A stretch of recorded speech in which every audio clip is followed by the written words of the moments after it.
और गृह मंत्रालय की मणिपुर हिंसा पर बड़ी कार्रवाई की खबर आ रही है। एनआईए ने मणिपुर हिंसा के 3 मामलों में जांच शुरू कर दी है। दोषियों को शीघ्र सजा दिलाना जांच का मकसद है। गृह मंत्रालय के निर्देश पर यह त्वरित कार्रवाई की जा रही है। तो एनआईए ने मणिपुर हिंसा के 3 मामलों में जांच शुरू कर दी है, जिससे कि दोषियों को शीघ्र सजा दिलवाई जा सके। तो गृह मंत्रालय की मणिपुर हिंसा पर बड़ी कार्रवाई और गृह मंत्रालय के निर्देश पर ये कार्रवाई की गई है। हमारे संवाददाता नीरज सिंह हमारे साथ जुड़े हुए हैं। नीरज, गृह मंत्रालय की मणिपुर हिंसा पर बड़ी कार्रवाई। देखिए, बिल्कुल बड़ी कार्रवाई है और एनआईए ने इसमें जांच भी शुरू कर दी है।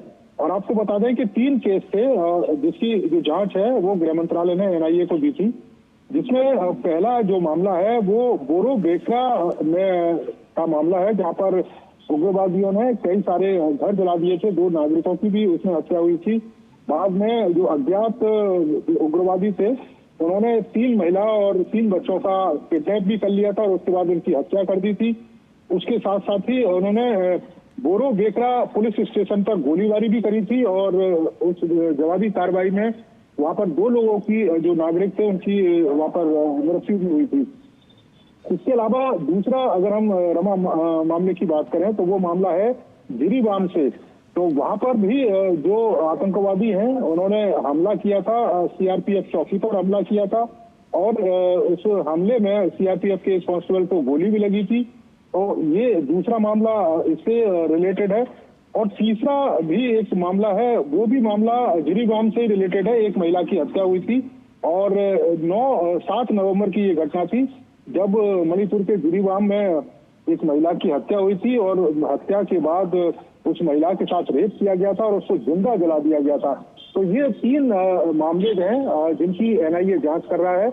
और निश्चित तौर पर जो घटनाएं हुई थी, लगातार गृह मंत्रालय वहां पर निगाह भी रखे हुए था। तमाम आपने देखा भी था कि मीटिंगें भी हुई थी। गृह मंत्री ने लगातार मणिपुर के हालातों पर मीटिंग भी करी थी और उसी समय एनआईए को ये जांच दी गई थी, ताकि एनआईए विस्तृत इसमें जांच करे और ये देखे कि इस घटनाओं के पीछे कौन कौन उग्रवादी हैं और उन उग्रवादियों को कौन सपोर्ट कर रहा है। उस लिहाज से एनआईए की ये हम कह सकते हैं कि बड़ी कार्रवाई है, और क्योंकि एनआईए ने अब इन 3 मामलों की जो जांच है वो रमा शुरू कर दी है। बिल्कुल, ये तेज कार्रवाई कही जा सकती है और दोषियों को जो है जल्दी सजा मिले, उस लिहाज से इन 3 मामलों पर जो ये कार्रवाई शुरू की गई है वो कितनी अहम हो जाती है नीरज?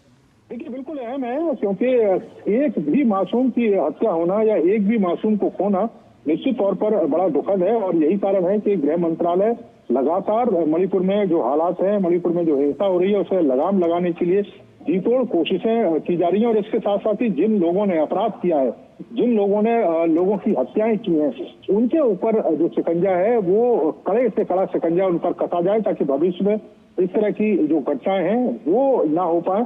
क्योंकि वो दृश्य हमने देखे थे जब 3 महिलाएं और 3 बच्चों को उनकी अपहरण करने के बाद हत्या कर दी थी। निश्चित तौर पर वो विचलित करने वाले दृश्य थे और एक सभ्य समाज में हम ऐसे दृश्यों की कल्पना नहीं कर सकते। यही कारण है कि आप देखें कि 13 नवंबर को एनआईए ने 13 नवंबर को गृह मंत्रालय ने एनआईए से कहा था इस मामले में जांच करने के लिए, और अब एनआईए ने इस मामले में जो जांच है वो शुरू कर दी है। और हम उम्मीद करते हैं कि एनआईए जल्द से जल्द अपनी जांच पूरी करेगा। इस घटना के पीछे कौन कौन लोग हैं, इस घटना के पीछे किस तरह की साजिश है, क्या मणिपुर को अशांत करने के लिए जो दूसरे लोग हैं वो कुछ प्रयास कर रहे हैं।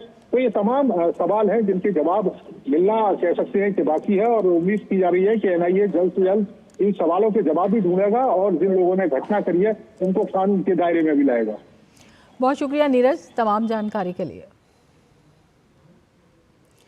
और आगे बढ़ते